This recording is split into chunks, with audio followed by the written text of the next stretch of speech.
Hola, hoy quiero compartir este libro, Orar los nombres de Dios.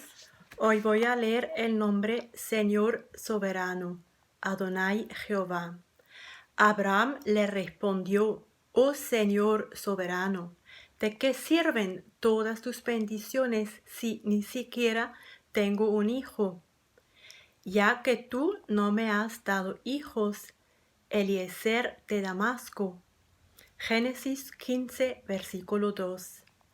Señor, Abraham inclinó sus rodillas ante ti y te llamó Señor y Maestro, aunque no podía imaginar un plan fuera de lo tangible. Confío en ti, el Señor soberano, que todo lo sabe, porque tú habías demostrado ser fiel, poderoso y grande. Señor, en mi vida también has manifestado tu fidelidad, tu poder y tu grandeza.